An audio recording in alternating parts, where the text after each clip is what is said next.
Hello everybody and welcome back to the XJW Kid channel. I'm David the XJW Kid. Today I'm just going to tell you what happened. It's more of a vlog type of video. I was at work and I had a drag out blow up conversation with my father about the Jehovah's Witnesses. So if you're interested in that, stay right there, I'll tell you about it.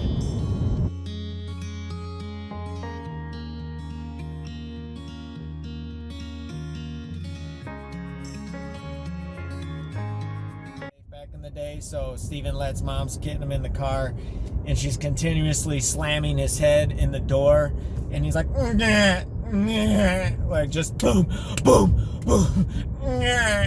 And then he just all of a sudden talked like this, and it just stuck that way.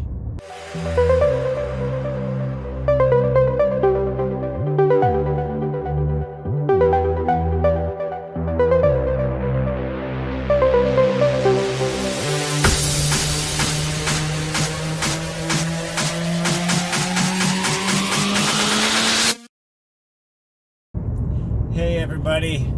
You must want to hear drama because here you are, viewing this video. You didn't turn away. So my dad has been building up some frustrations in me for a long time. I had a rough week. For those who don't know, I had a scare. My fiance was in an accident. She hit 2 deer at the same time, and she's 9 months pregnant. My baby's due in 2 weeks. And so she was in this accident, and everything's fine now, but we had to do the overnight observation and leave work in a hurry and do the ambulance ride and all that stuff. So it was really stressful, right? And then I have all this built up anxiety and stress over my dad's situation with his alcoholism. And alcoholism is nothing to joke about. I know we joke with Tony Morris and the whiskey, and I know I drink on the show sometimes, but I always limit what I have in a week to where I'm not doing multiple days in a row. I'm not doing anything that's going to be habit forming later on in life. I try to keep an eye on that. So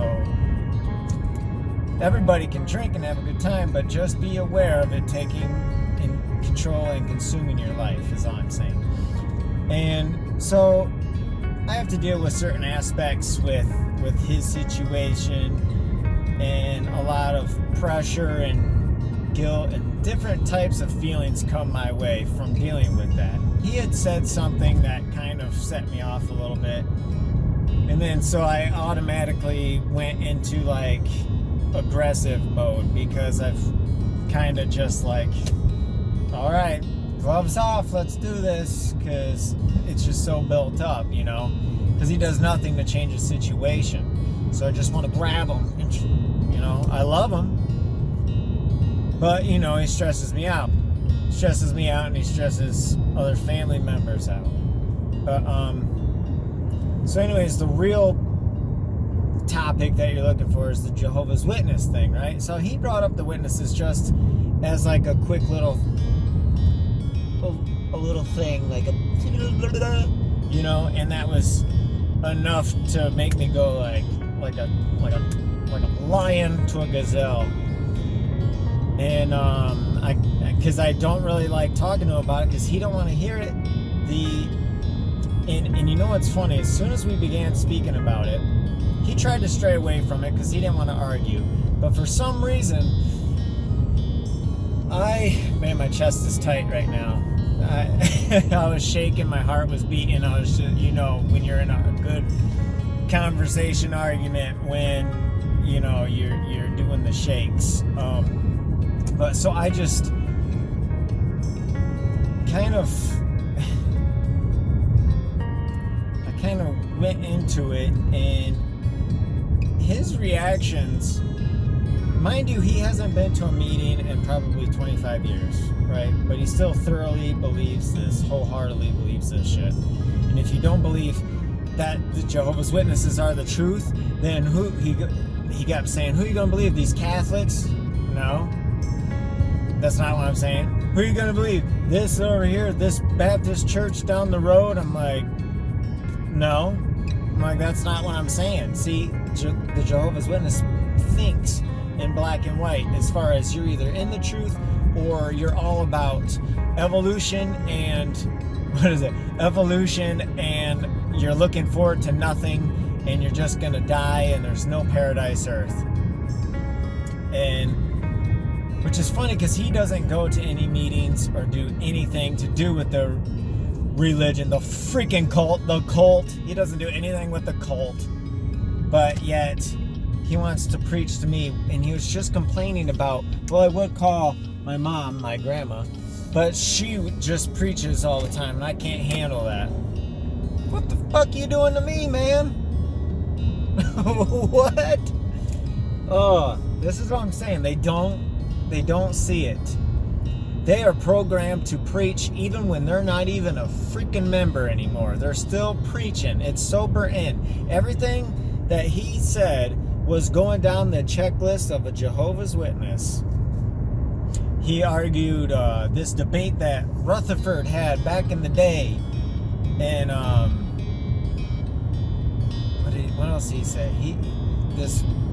An argument that Rutherford had with a priest back in the day. He said, and I didn't even know that. I asked my mom, I said, did Dad ever reach an elder status? And I always thought he was ministerial servant, but I didn't think he got to an elder. But he just said that I was an elder, and then I even preached to priests at their own house and debated and blah, blah, blah. And yes, he does know the Bible really well, but he knows the Bible to the guidelines of Watchtower's teachings. You know how it works. The Watchtower just says, look at this script this way, this scripture this way, and then skip this much. We'll focus on this next scripture here. This is how to interpret this. And it's a guideline to how to go through the Bible. And he said, I learned more in 6 months as a witness than I did my whole life as Pentecostal or whatever denomination he said. They got zipline going today. Anyway, I needed a laugh real quick. I'm getting too intense. It brings up so much emotion, man. So when I do this stuff, you see why I do what I do with this channel. My chest is very tight right now. I don't like it. Need deep breaths.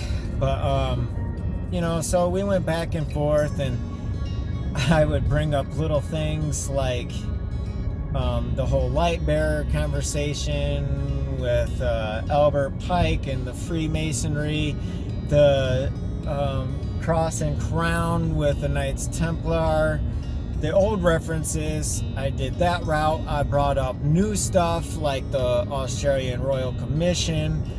I brought up, he was saying they don't even know God's name, talking about the Catholics, and I'm like, a Catholic priest is the person who started the whole Jehovah pronunciation from the Yahweh and all that, and he didn't really want to, he got very excited. So he acts in a lot of anger, or with some anger. I react with some anger, some temper. It's kind of like along my dad's side of the family, there's always been a little bit of a temper there. And,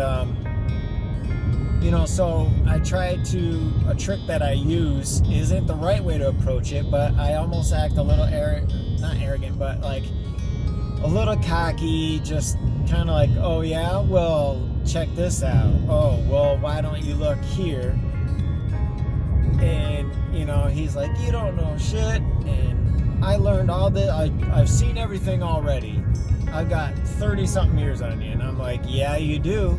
But you stopped learning about it in the 80s, because once he became a witness, he shut it off. He did some investigative work before he went into the witnesses, but that's just books in a library in the 1980s.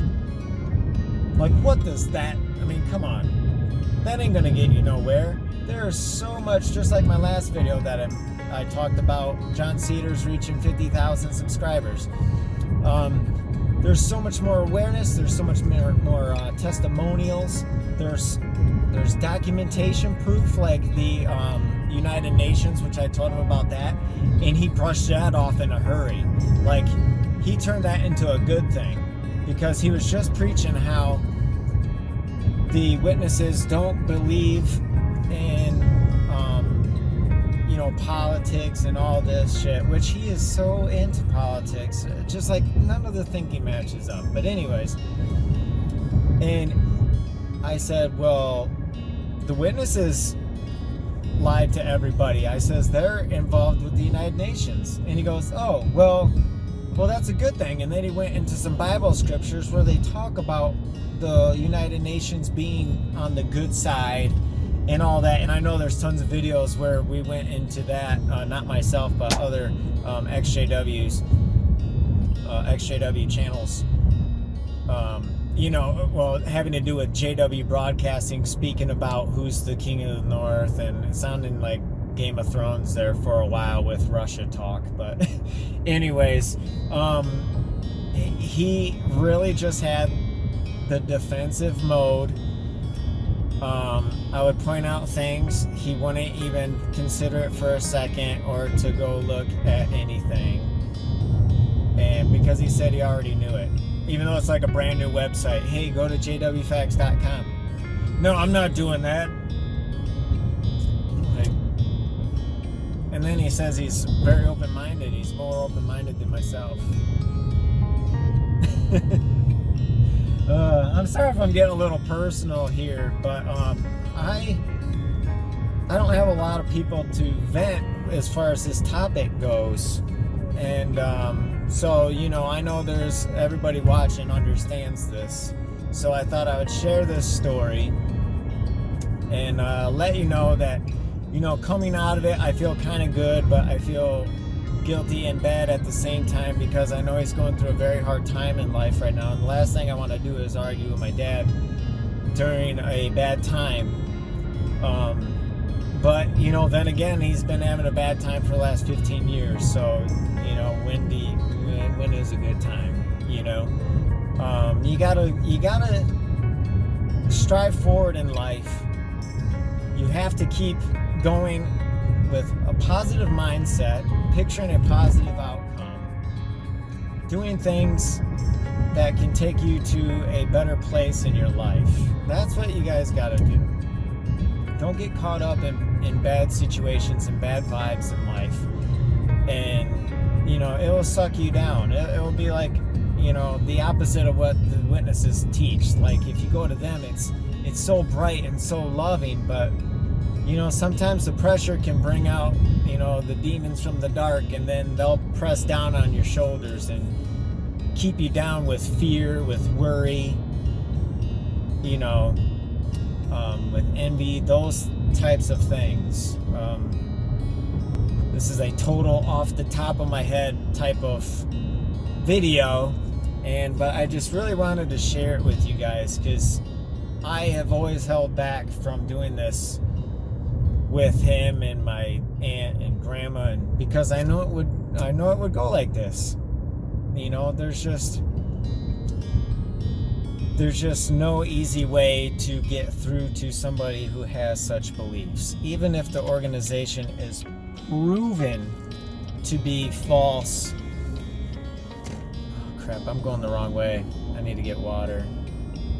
I need to get gas too, so I'll do that. Never mind. But even if the religion is proven to be false, there's so much evidence everywhere. And I told him another thing. I said, take a look at, he's telling me to, you know what he says? Out of all things, go to jw.org.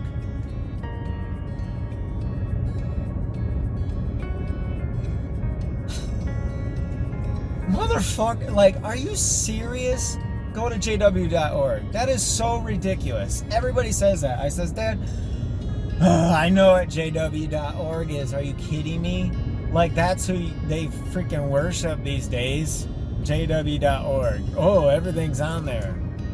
That's when I said the jwfacts.com thing, and he blew me off. But oh my God, I said, you are mind controlled.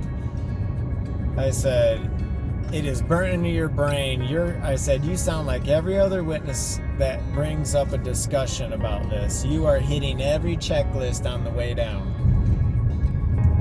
And yeah, it just sends you into a place of distress, disbelief, worry, anger. All these emotions just come right out of a Jehovah's Witness as soon as you question the organization. So I says, if you can even watch JW Broadcasting and not see right through those schmucks. And he goes, oh, those schmucks, huh? Those schmucks. I'm like, yeah, those schmucks. I'm like, come on, dude. Watch 5 minutes of Stephen Lett. Come on, man. Ask begging for your money. Well, are you gonna put anything in this week? Because we need a little more. Yeah. Ooh.